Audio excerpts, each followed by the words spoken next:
در خرابات مغان گر گذر افتد بازم، حاصل خرقه و سجاده روان در بازم. حلقه توبه گر امروز چو زهاد زنم، خازن میکده فردا نکند در بازم. و چو پروانه دهد دست فراغ بالی، جز بدان عارض شمعی نبود پروازم. صحبت حور نخواهم که بود عین قصور با خیال تو اگر با دگری پردازم.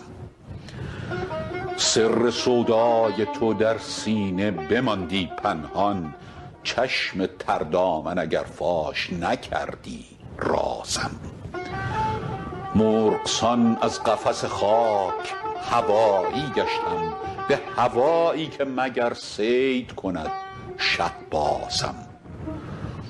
همچو چنگ ار به کناری ندهی کام دلم، از لب خویش چو نی یک نفسی بنوازم.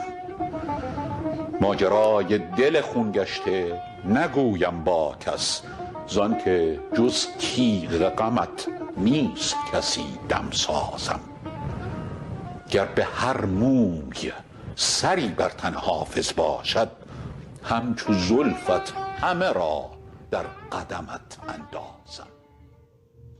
ای صاحب فال، شما کاری را انجام داده اید که باعث پشیمانی و ندامت شما شده است و آماده جبران آن هستید، اما تا کنون فرصت جبران برای شما پیش نیامده.